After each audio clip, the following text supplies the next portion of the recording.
말씀 나누기 앞서서 함께 고백하겠습니다. 저를 따라서 선하신 하나님, 신실하신 하나님, 나와 동행하시는 하나님. 이 고백이 우리의 믿음 될 수 있기를 주의 이름으로 축원합니다. 함께 읽은 본문의 말씀을 통해 한번 제목같이 읽어볼까요? 시작. 연결, 해결, 종결. 저는 또 이 제목 지어놓고 혼자 만족스러워가지고 오늘 하나님께서 이 연결, 해결, 종결, 이 본문 안에 어떠한 의미로 이 제목을 선택하게 하셨는지 말씀을 통해 같이 나누기를 원합니다. 긴 연휴가 시작됐는데요. 이제 회사에 따라 개인에 따라서 이번 주 목요일, 금요일만 월차를 또 내면 열흘까지 쉴 수 있는 긴 휴가라고 하더라고요. 한 140만 명 정도가 여행을 간대요. 그 중에 한 절반 72만 명 정도가 해외여행을 떠난다고 합니다. 그 부모님 모시고 해외여행 다녀오신 분들도 있을 텐데 그런 사람들에 의해서 해외여행을 떠나는 부모님 금기어 10가지가 있습니다. 혹시 들어보셨습니까? 한번 보여주시면 이렇습니다.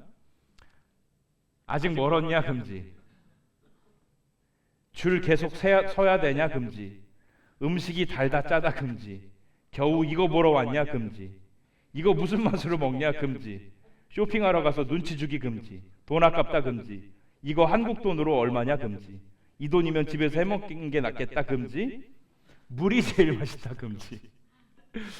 그 부모님들이 열받아가지고 자녀들 금지어 10개도 만들었어요. 보여주세요.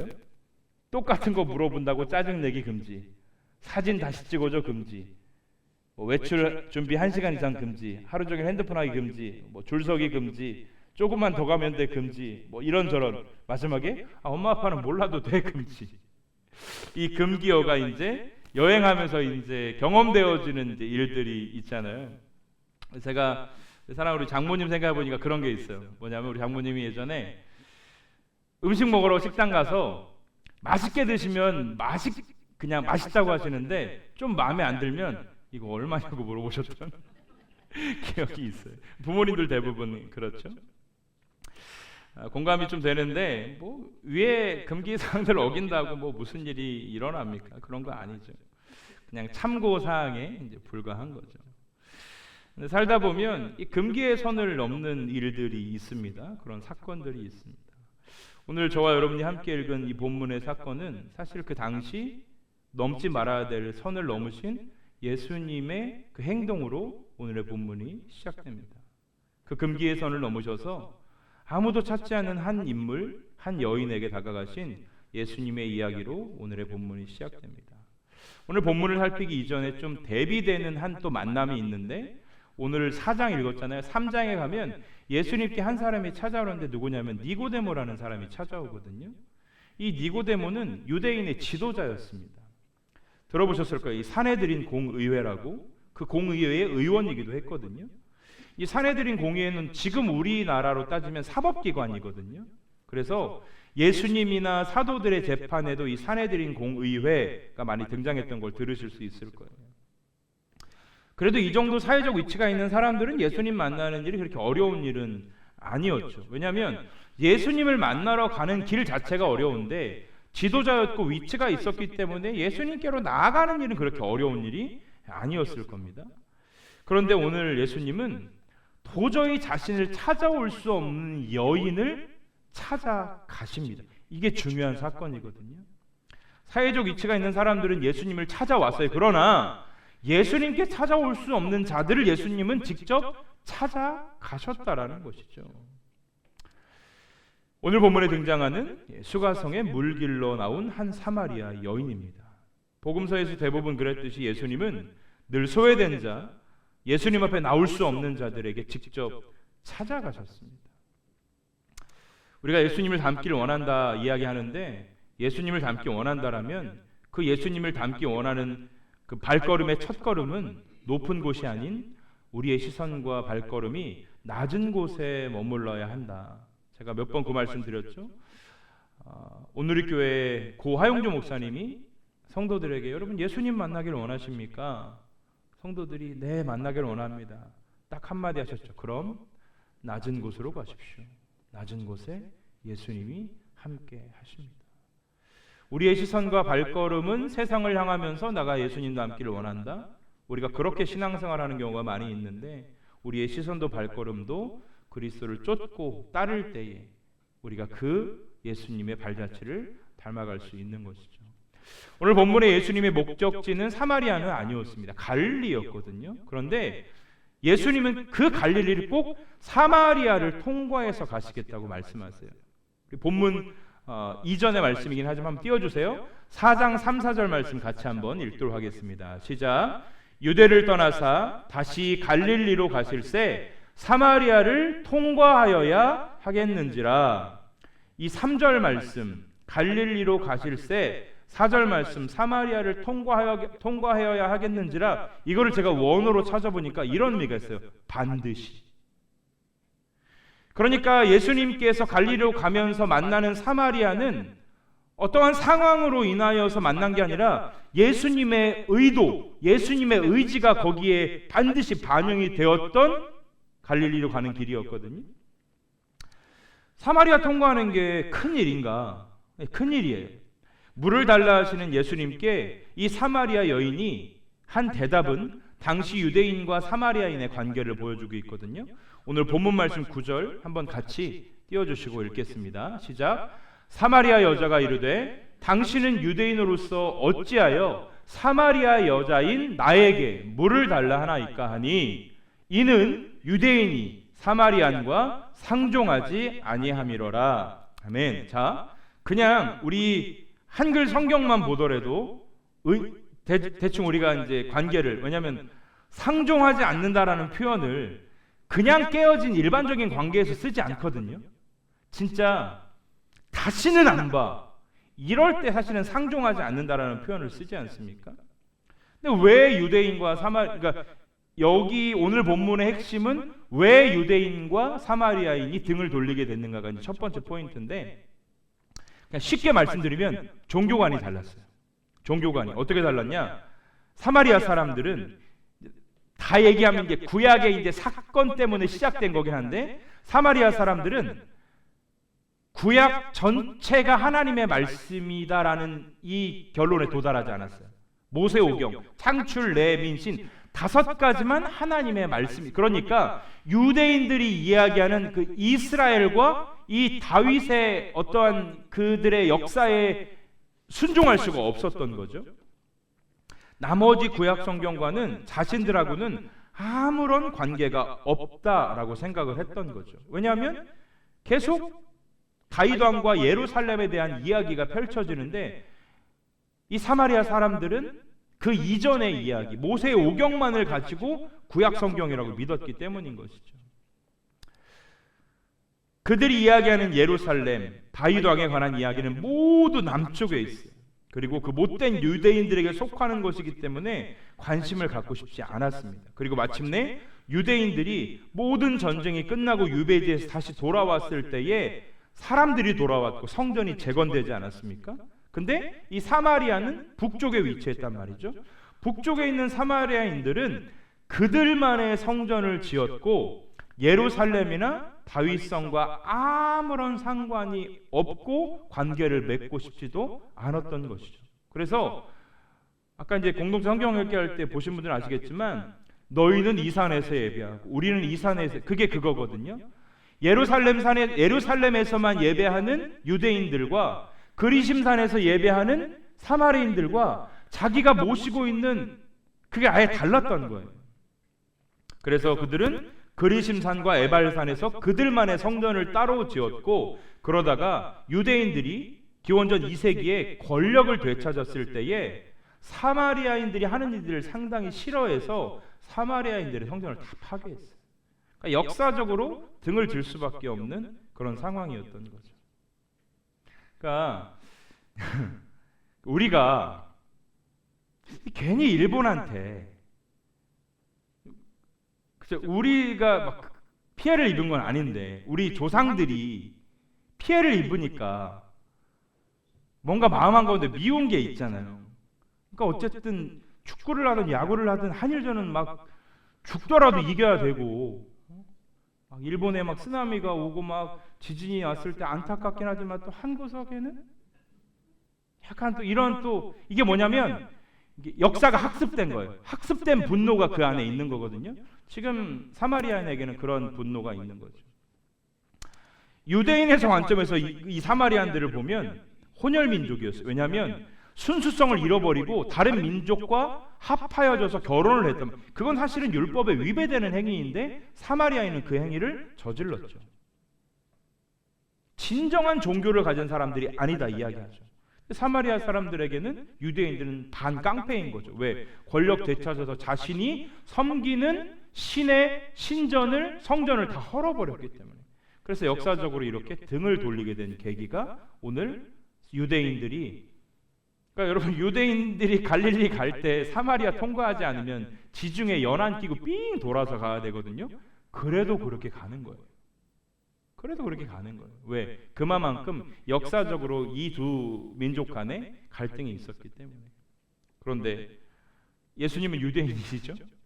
근데 이 불편한 관계를 깨뜨리시고 불편한 관계의 한가운데로 들어가세요. 그것도 누구를 만나세요? 이방 여인을 만났단 말이에요.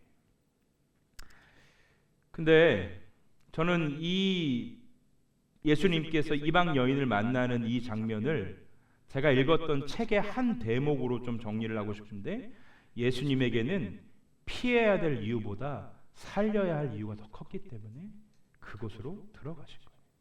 예수님에게는 피할 이유보다 살려야 될 이유.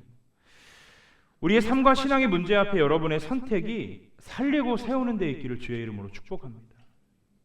우리가 그런 부르심이 있는 거거든요. 살리는데, 사람을 세우는데, 이 사람이 죄가 있고 이 사람의 과거가 연약하고 이 사람의 과거가 부족하여도 우리는 우리에게 허락된 그 사람을 살리고 세우는 그 교회의 존재 이유가 무엇입니까? 그 중에 하나가 저는 사람을 살리고 사람을 세우는 그 일에 있어서, 수련회를 했던 부산의 가장 행복한 교회, 이제 4년이 좀 넘어가요, 개척한 지가. 근데 그 교회에 하나님께서 조금씩 사람을 보내주시는데, 그 목사님 표현이 그래요. 이야, 어떻게 이런 사람들을 한 곳에 모아두시는지. 상처받고 버림받고. 그래서 사실 목사님 가정에 이제 막내도 이제 장애가 있어서 힘든 상황인데, 목회 초기에 이 목사님이 정말 그 상처받고 연약한 사람들을 지극정성으로 제 곁에서 그걸 봐왔기 때문에. 근데 한 자매가 있어요. 거의 이제 50이 다 된 자매가 있는데, 이 자매가 거의 삶의 모든 의지가 포기된 상태에서 이 교회를 오게 된 거예요.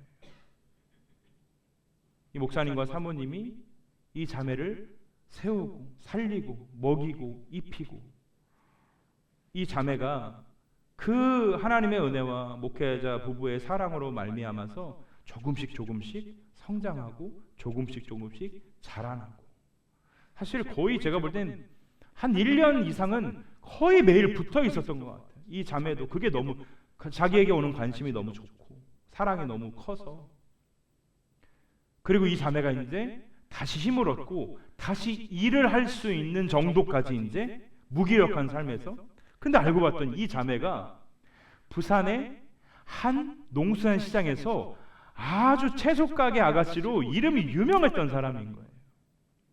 근데 사기를 당하고 아픔을 갖고 그 모든 걸 잃어버리고, 근데 이 목사님이 다시 이 자매를 위해 기도하고 축복하고 하면서 한 사람의 하나님의 자녀로서의 정체성을 가지고 세워지고, 이 자매가 지금 다시 예전에 자기가 했던 그 일을 하면서 이 교회의 기둥이 되었어요. 이 교회의 기둥이 되었어요. 들어보니까 하나님께서 이제 또 그 가게에 또 물질의 축복도 부어주시고, 사실 이 목사님 가정이 5명인데 조그만 승용차 한 대 있었거든요. 근데 셋째 아이의 장애가 몸이 비대해지는 장애란 말이에요. 좁고 좁은 그 차, 근데 이 자매가 목사님 가정의 차도 헌물하면서 그 과정을 보면서, 아 그래, 교회는 살리는 곳이다. 아멘. 우리의 부르심도 살리는 데 있다.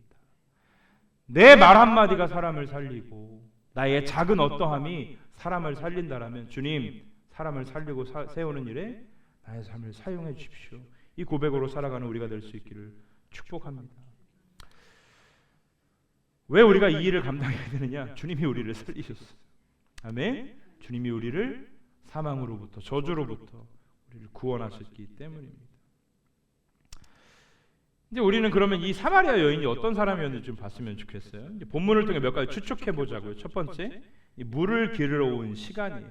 오늘 우리말 성경에는 6시라고 되어 있잖아요.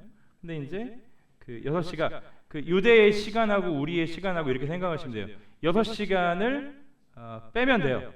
그러니까 여기에서 6시라고 이야기한 건 한국 시간 6시가 아니라 6시간 빼면 몇 시입니까? 12시 정오거든요. 그러니까 이 여인은 12시 정오, 그 사막의 그 뜨거운 기후, 누구도 그 12시 정오 시간에 물 길러 오지 않거든요. 그럼 추측해 보자고요. 이 여자는 분명 사람들을 피하고 싶어서 이 시간에 물을 뜨러 왔을 거라는 추측을 우리가 하나 할 수 있습니다.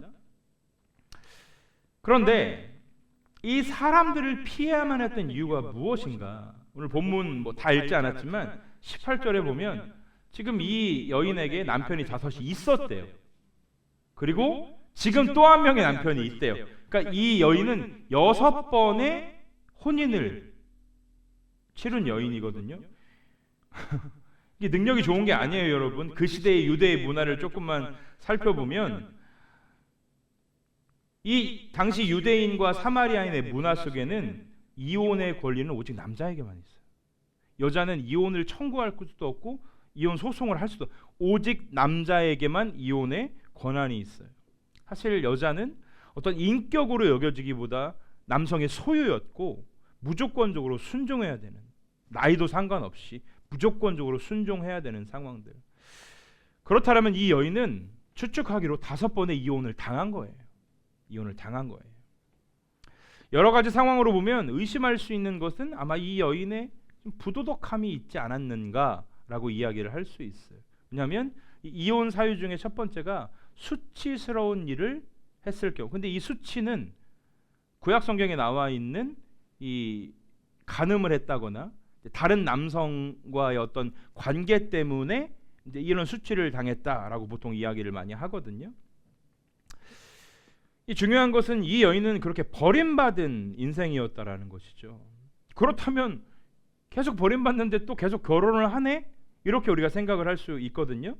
그런데 결혼 또한 남성에게만 권한이 있는 거예요.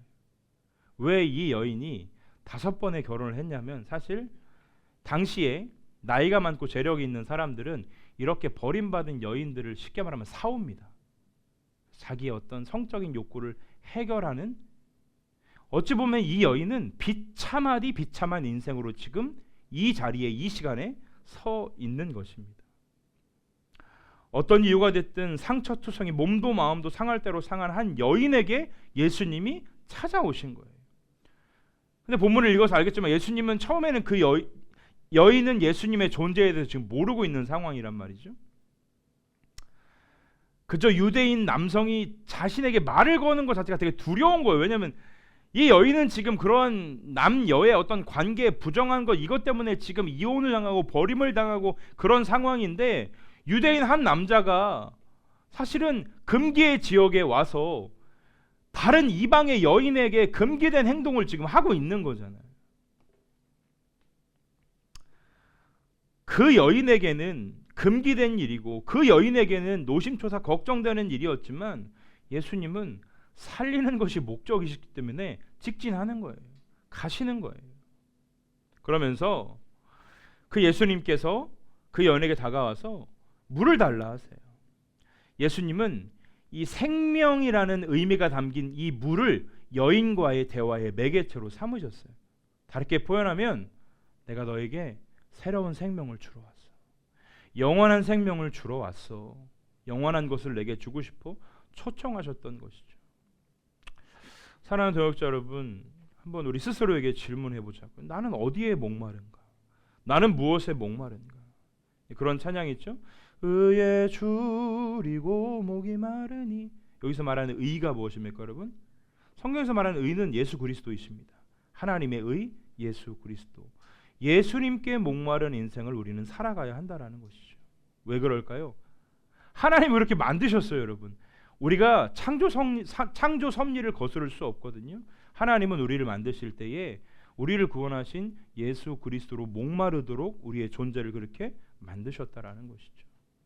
세상의 그 어떠한 것도 우리의 만족이 될 수 없어요. 우리는 하나님으로만, 구원하신 예수님으로만 만족할 수 있어요. 말씀 한번 띄워주시고 고린도후서 3장 5절 말씀 바울의 고백 같이 한번 읽어보겠습니다. 시작. 우리가 무슨 일이든지 우리에게서 난 것 같이 스스로 만족할 것이 아니니 우리의 만족은 오직 하나님으로부터 나느니라. 할렐루야. 성경은 우리에게 이야기합니다. 수많은 것들, 자, 그것이 우리의 만족이 될 수 없다. 근데 여러분 이렇게 저에게 말씀하세요. 목사님 살아보니까 세상이 주는 기쁨이 있던데요. 있지요. 당연히 있지요. 기쁨이 있던데요. 있어요. 그거 부정하라는 이야기가 아니에요. 무조건 나쁘다라는 게 아니에요. 거기에 목을 매지 말라는 거예요. 왜? 먼저 우리는 이 땅에 영원히 살지 않습니다. 유한한 인생을 살아갑니다. 하나님 나라를 위해 이 땅은 단지 주님이 우리에게 사는 날 동안 주신 기회예요. 하나님 나라 영원한 영혼의 때를 잘 준비하라고 주신 기회일 뿐이에요. 바울의 고백처럼 우리의 시민권은 땅에 있지 않죠. 하늘에 있죠. 이 땅을 살아가지만 우리의 소망은 하늘에 있는 것, 이것이 우리의 정체성인 것입니다. 그리고 그 만족과 그 기쁨은 영원하지 않습니다. 잠깐입니다. 잠시 잠깐의 만족과 기쁨에 목을 매지 말라는 게 성경의 핵심인 것이죠. 오늘 본문에도 예수님은 이 여인에게 말씀하세요. 오늘 본문이었던 13절 14절 말씀 같이 한번 읽어볼까요? 시작. 예수께서 대답하여 이르시되 이 물을 마시는 자마다 다시 목마르려니와 내가 주는 물을 마시는 자는 영원히 목마르지 아니하리니 내가 주는 물은 그 속에서 영생하도록 솟아나는 샘물이 되리라. 아멘. 영원히 목마르지 않는다라는 거예요. 잠깐의 기쁨, 그게 절대적인 악이다. 아니요, 여러분. 우리가 이 땅 살아가면서 하나님 주신 축복을 누리며 살아가세요. 근데 제가 말씀드리고 싶은 건 그 어떠한 것도 하나님보다 앞서면 그건 죄가 된다라는 거예요. 축복이 되려면 하나님보다 그게 앞서면 안 된다라는 거예요. 축복이 여러분에게 축복이 되려면 그것을 하나님의 나라를 위해 사용할 수 있어야 된다라는 거예요. 돈이 나쁘다라는 말을 저는 한 적이 없어요. 왜? 돈은 너무나 귀하고 너무나 소중한 거예요. 그런데 그 돈이 나만을 향하고 있다라면 그건 죄악의 도구가 되는 거예요. 그러나 그 돈이 내가 아니라 누군가 하나님 나라를 향하면 그건 축복이 될 수 있는 것이죠. 주신 것을 어떻게 사용하느냐에 따라서 복이 되기도 하고 악이 되기도 한다라는 것입니다. 우리가 살아보면 영원할 것 같았던 것이 사라지거나 떠나는 것 경험하죠. 사람도, 돈도, 환경도. 근데 그게 하나님의 창조 섭리잖아요. 이 세상에 영원한 것은 아무것도 없다라는 것. 이 세상에 영원한 것은 오직 하나님 한 분뿐이다. 나만 영원하고 나만 유일하고 그러니 나와 함께 영생을 누리자 하는 것이 오늘 이 깨어진 사마리아 여인을 찾아가신 예수님의 의도였다라는 것입니다. 명절 연휴가 시작되면 자칫 비교할 상황들이 생길 수 있습니다. 어디는 해외여행을 가는데 우리는 그걸 가지 못할까? 누구는 풍성한 명절을 보내는 것 같은데 우리는 왜 그러지 못할까?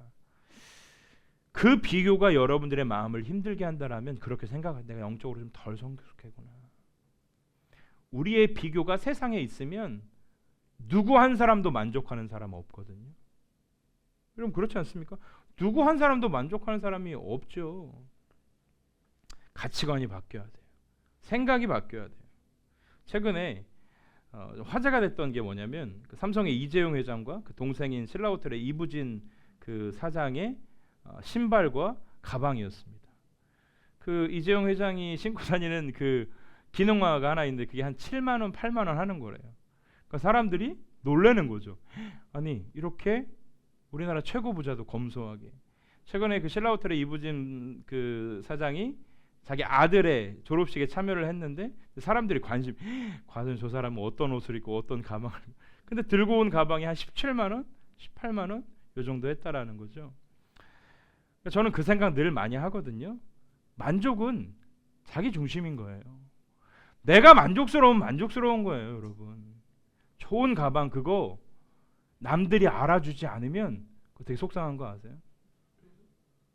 누가 알아줘야 그건 진짜 만족이 아닌 거죠. 그잖아요, 여러분. 좋은 명품 브랜드 신고 좋은 신발, 좋은 거 수십만 원, 수백만 원짜리 누가 알아봐 줬을 때에 너무 이쁘다 해줬을 때 거기에서 영혼의 자유가 찾아오는 거지.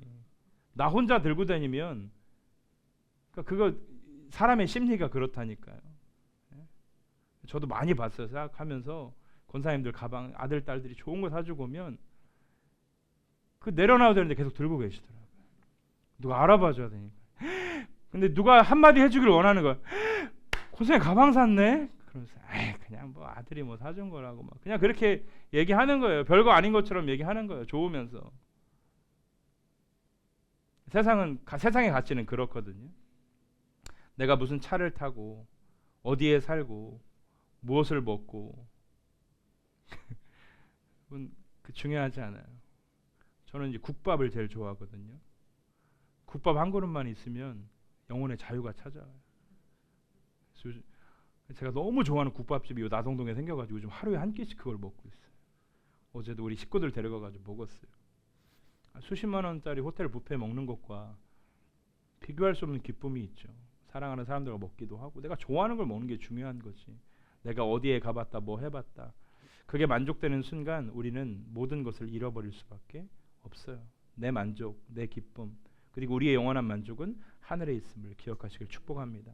말씀을 마칩니다. 비참한 한 여인에게 예수님은 하나님과의 연결고리로 다가오셨습니다. 그리고 그 삶의 문제를 해결해 주셨습니다. 뿐만 아니라 다 읽지 않았지만 오늘 4장 39절에는 많은 사마리아인이 예수를 믿었더라. 42절에는 예수가 참으로 세상의 구주인 줄 알미로라. 예수님께서는 사마리아 그 여인만 구원한 게 아니에요. 그 사건을 시작으로 사마리아 땅에 복음이 들어간 거예요. 할렐루야. 수많은 사람들을 살렸어요. 참으로 예수 그리스도가 세상의 구주인 줄 알게 되었고 결국 그 사건을 통해 유대인과 사마리아인 간의 갈등은 복음으로 종결되어졌습니다. 예수님은 끊어진 하나님과 우리의 사이를 연결하러 이 땅에 오신 분이십니다. 그리고 그분은 우리의 삶의 문제를 해결하십니다. 그리고 그 해결을 통하여서 이전에 죄악된 인생의 삶을 종결시켜 주시고 다시 하나님의 자녀로 우리를 살아가게 하시는 것이죠. 이제 우리의 삶은 그분을 향해야 돼요. 목마름의 해갈을 위함도 있지만 이미 모든 것을 종결하신 그분을 위해 세상과 그분과의 연결고리로 내가 쓰임받기를 원합니다라고 그 소망을 가지고 나아가야 돼요. 그분을 향해야, 그분을 바라야, 그분을 소망해야 우리를 통해 하나님과 세상의 연결고리가 이어지는 것입니다. 그 부분을 좀 나중에 한 번 더 나누려고 해요. 우리가 어떻게 세상과 연결되어져야 될 것인가. 그 연결은 영원한 생명으로 목마름 없는 연결로 이어지게 될 거고요. 여러분 그렇게 사시는 축복이 있기를 바라요. 땅의 것에 미련두지 않으시고 영원한 것에 소망 두면서 그분을 위한 또 그분에 의한 삶이 우리의 삶이 될 수 있기를 우리 구주 예수님의 이름으로 간절히 축원합니다. 함께 찬양합시다. 우리 아까 불렀던 찬양 내 갈급함 어느 것으로 채울 수 없네. 내 갈급함 상한 나의 심령에 내 갈급함 부르짖는 소리 들으소서. 내 갈급함 주의 음성 들리네. 주님들 말씀하세요. 내게로 나오라 말씀하십니다.